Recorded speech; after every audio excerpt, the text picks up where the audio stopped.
যারা আমার রান্নার ভিডিও দেখেন এবং অনেক আপুই জিজ্ঞাসা করেন মশলাটা আমি মিক্স মশলা কি ব্যবহার করি, আজকে আমি বাসায় মশলা বানাবো, আমার মশলা সব শেষ হয়ে গেছে। তো আমি সব সময় যেটা করি মানে গোটা আস্ত ধনেটা ভাজি ভাইজা তারপর গুঁড়া করে বেশি করে রেখে দিই। আবার জিরাটাও গোটা জিরাটা ভাইজা মানে হালকা লো ফ্লেমে ভাইজা গুঁড়া করে রেখে দিই। আর এই জিরা ধনের গুঁড়া আমি যখন রান্না করি তখন ফার্স্ট পর্যায়ে মাংসে ব্যবহার করি না, আমি শেষে যায় ব্যবহার করি। এটা জাস্ট আমার স্টাইলে আমি রান্না করি। আর এইগুলো তো করব, তার সাথে আমি একটা গরম মশলা মিক্সড সব সময় আমার সব খাবারই আমি ব্যবহার করি। মাছ বলেন, তারপরে মাংস বলেন, বিরিয়ানি বলেন, সব কিছুতে গণহারে, যেটা হলো গিয়া পাঁচমিশালি।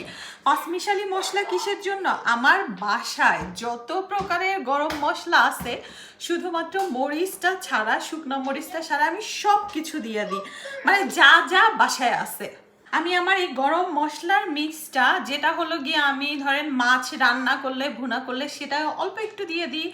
আবার রোস্ট, বিরিয়ানি, কোরমা, মানে পোলাও না সরি, মানে যা যা মাংসের আইটেম আছে সব কিছুতে, কাচ্চি থেকে শুরু করে সব কিছুতে এই গরম মশলার পাউডারটা আমি ব্যবহার করি। তো গরম মশলা পাউডারের মধ্যে আমি যেটা যেটা দিছি, ধনে জিরা মাস্ট বি, এলাচি মানে গ্রিন এলাচি, কালো এলাচি, তারপরে দারুচিনি, মানে জয়ফল, জয়ত্রী, গোলমরিচ, মানে তেজপাতা, যা আমার বাসায় মশলা ছিল আমি কিচ্ছু বাকি দেই না। এটা আমি কি করবো, এখন একটু হালকা ভাজবো, ব্লেন্ডার করে গুঁড়া করে রেখে দিব। যারা বিরিয়ানি রান্না করেন তারা সবাই জানেন, যারা অনেকেই দেখেন নতুন তাদের একটা জিনিস বলি, বিরিয়ানিতে মাস্ট বি মানে আপনার যে মশলা ভাল লাগে সেই মশলাটাই দিবেন। তবে একটা মশলা মাস্ট বি রাখতেই হয়, সেটা হলো স্টার মশলা। এই স্টার মশলাটাই কিন্তু আপনার বিরিয়ানিতে যে গন্ধটা প্রপার মানে দোকানের ফ্লেভারটা নিয়ে আসবে। যখন রাইসটা সিদ্ধ করবেন তখনও দিয়ে দিবেন স্টার মশলাটা।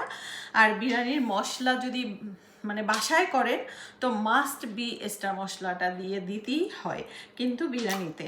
তা আর তো সব মশলাই, বিরিয়ানি আমার কাছে মনে হয় কি পৃথিবীর সব থেকে সহজ রান্না, মানে আপনার হাতের কাছে যা মশলা আছে সেই মশলা দিয়ে রান্না করলেই হয়।